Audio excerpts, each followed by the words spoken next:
Hey guys, I'm Megha and I have been using the Nord 4 for 3 months now. Time for a deep dive into whether this mid-ranger still holds up.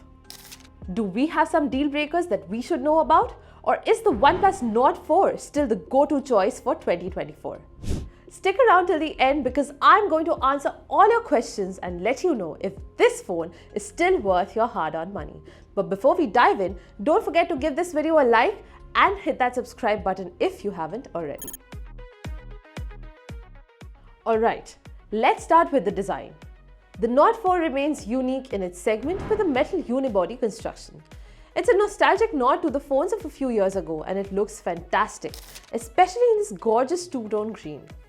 It's also built tough with an IP65 water resistance rating. It can handle a bit of rain or a splash, definitely good for peace of mind.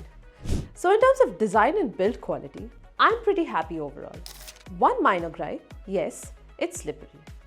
Now about the connectivity issues people usually expect in a metal build, surprisingly, I didn't notice any call drops or weak signals. The dual SIM tray and dual stereo speakers are a nice touch. And let me tell you, the speakers are loud, like crank it up loud. The depth in the audio is impressive for a phone in this price range. Now let's talk about display. The 6.74-inch AMOLED screen is a treat.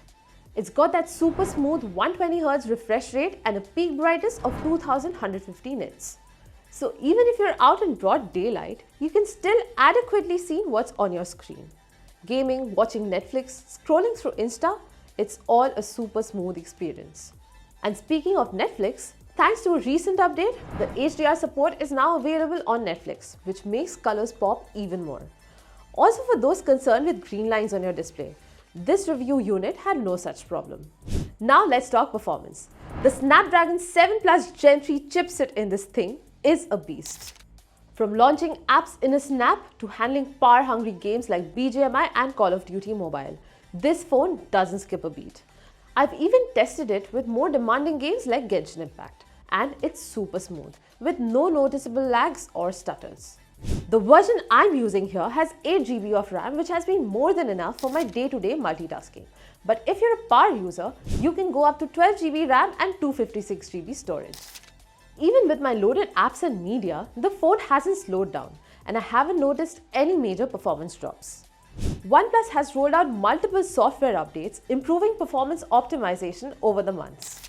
The Nord 4 runs on OxygenOS based on Android 14 and it's a really smooth experience. Sure, there's some bloatware like a couple of games that you can uninstall, but the overall interface is clean and easy to navigate. Oh, and they didn't shy away from AI features either. And the good news is, OnePlus has committed to 4 years of software updates and 6 years of security patches. Now let's talk about battery life. The 5500 mAh battery is a serious plus. It easily gets me through a full day and then some, about a day and a half with moderate use. And when it's time to charge, the included 100-watt SuperVOOC charger gets you from 0 to 100% in just 35 minutes. Super fast. This means you get longer playtimes and super quick power-ups. Now let's move to the cameras. The 50MP main camera has been really impressive. Outdoor shots in bright light look natural with plenty of detail and a nice background blur when you get close to your subject. Night mode does a good job balancing exposure and detail without making the photos look too artificial. The 8MP ultrawide camera is solid too. It doesn't handle color as naturally as the main sensor, but for an ultrawide, it's quite good. No crazy fisheye effect or noticeable distortion. For video, the Nord 4 can shoot in 4K at 60 FPS, which once again is great standards for a mid-ranger. Plus, there's an ultra steady mode if you're shooting in 1080p at 60 FPS, which keeps your videos nice and smooth. On the front, you've got a 16MP selfie camera and it can shoot 1080p videos at 30 FPS. So if you're into vlogging or video calls, this camera will get the job done just right. So after using the OnePlus Nord 4 for 3 months, do I think it lives up to the hype? Absolutely. The performance is still top-notch. The display and speakers are great for media consumption.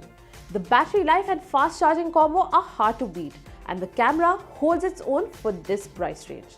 All in all, for a phone priced under Rs 30,000, the OnePlus Nord 4 is extremely well-rounded and ticks all the right boxes.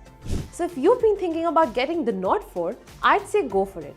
It's been one of the standout mid-range phones of 2024 and in my opinion, it is completely justified.